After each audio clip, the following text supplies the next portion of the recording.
Satterfield feints that right hand, he shoulder rolls it and then bends at the waist, ducks, smothers in, reaches around, targeting him on the inside. Now he's again, bro, that's a lost art, bro. Before we start with today's video, huge shout out to Legends of Boxing in Color. His links in the bio in the comment section. Yes, guys, welcome back to the channel. I can't lie to you, bro. The momentum is raw. I'm back, bro. And yeah, bro, look at Ezzard. See, before we start with the video, there is going to be a detail in this fight very early on that you can see Ezzard Charles fighting someone using the old school bobbing and weaving, and look how he goes down with him, right? This is something that you can really, if you're fighting someone that likes to fight low and crouched, you don't pull away from it, you don't go back in a straight line, you go low with him. So Ezzard Charles, being the taller fighter, he still chooses to go low when he's matching the level change. Also, very early on, you can see Charles feinting and then also really fully jabbing. So he is playing chess there, you know, he's keeping him guessing. Something that I'm always stressing out a lot that needs to be a fundamental key point in your arsenal. Very early on, abusing jabs and feints to keep him guessing. Now, if you can see Satterfield, he is parrying Charles' jab while slipping and shooting his own jab. So he's beating a jab with a jab. Look at his rear hand. Shoving that jab in there while slipping and parrying Charles' jab. And you know, Charles is doing the same thing. If you pay attention to Charles now, he's shooting a jab back right away.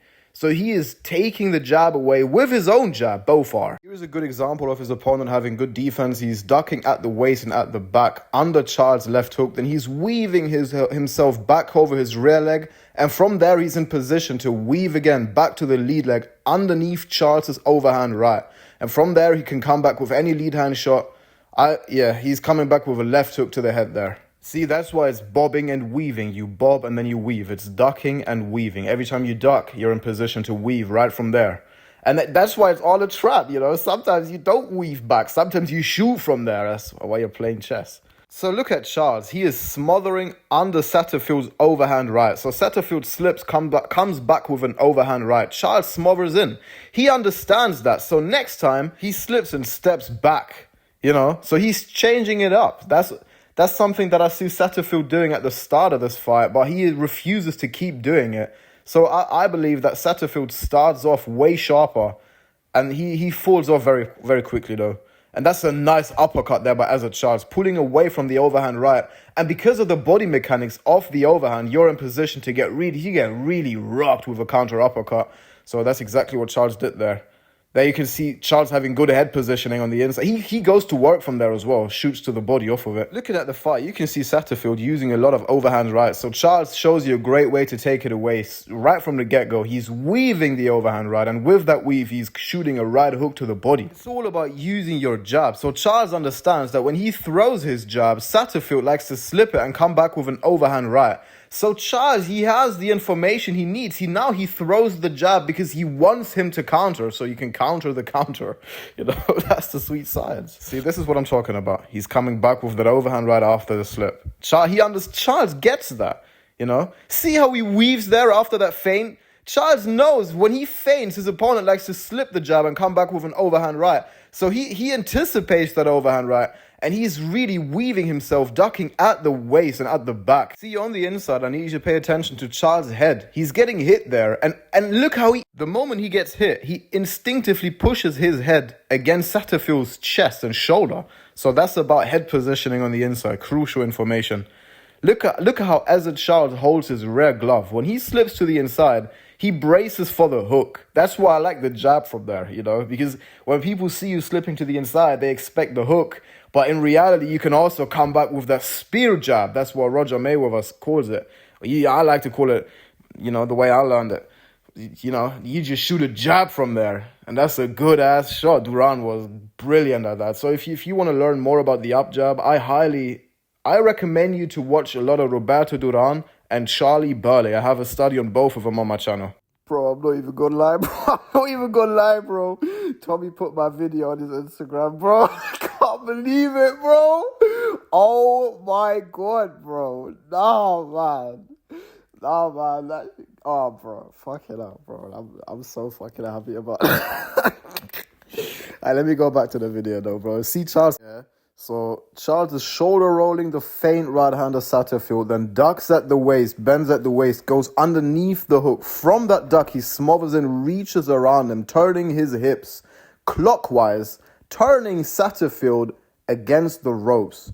So long story short, off of a shoulder roll, you can really bend at the waist and duck under the hook as well. From there, you can step in with that duck, reach around and turn your opponent as well. So that's some really good stuff by Charles there. There it is again. Bro, he really wants to land that overhand, right? Yes, you see that, bro? You see that? He really wants to land that. Cool. I need to slow it down a bit. Greatness is in the detail. Look at how Satterfield places an uppercut against Charles, leaning in, bending at the waist over his lead leg. Now, Charles is really good at adjusting to these kind of things. See, he doesn't stop ducking. He just uses the cross guard now. If you pay close attention to Ezzard Charles' hand positioning there, do you see that? So when he is ducking, he doesn't stop ducking in. He just adjusts his guard. That next uppercut doesn't hit him. And, he's been hit by that 6-3. But then again, the next time he uses the cross guard and then pulls away from the hook.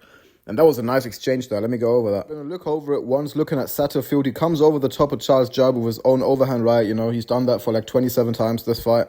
But now we're going to look at the clip again, seeing how Charles uses counter-punching to counter that overhand right. So if you pay close attention to Charles' chin, off of a jab, he's rolling himself away from the counter overhand right.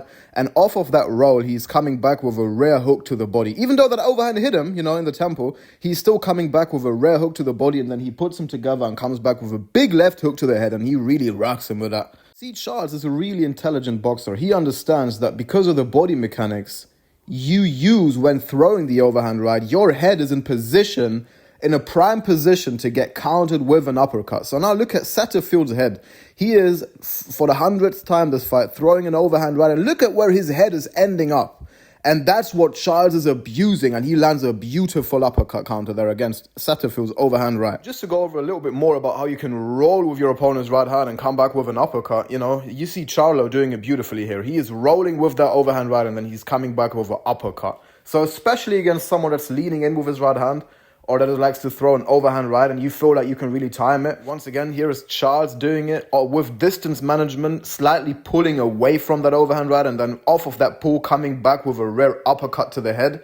And again, here is Charlo doing it, using a tool of the cross guard, having his rear glove in place to catch it, and then he rolls with it Philly shell style, comes back with a nice uppercut to the head. So there is already a bunch of different tools against what you can do against a guy that's really overhand right happy, But me personally, if you're asking me, especially when it's early in the fight, I like to get underneath the shot. Smother it, work to the body off of your smother, weave it, work the body off of your weave, Wait, what happened there? Let me stop talking and go back to that. Charles realized that his opponent really likes to come over the top of his jab with his overhand, so now he starts to take it away by giving him the jab and then slipping his head off the center line, coming back with his own right hand down the pipe. And I got you with better quality as well, bro. So here you can see better quality and color. And, in Danny's fight, he really lands that shot as well beautifully. See his opponent's right hand going right over his rear shoulder because he's slipping his head off the center line. And then he's splitting that backhand. That's exactly what Ezzard Charles is doing here as well. I can't lie to you, bro. Ezzard Charles does some outrageous stuff sometimes. Look right here, bro. He's trying to time and exploit the liver. Liver shot. Left hook to the head. Doubles that up as well. And there is actually a detail that sticks out to me. And that is, that's crazy combination punching, starting off with a liver shot like that. But then Satterfield actually beats that second hook right here on the inside with a right hand. You see that?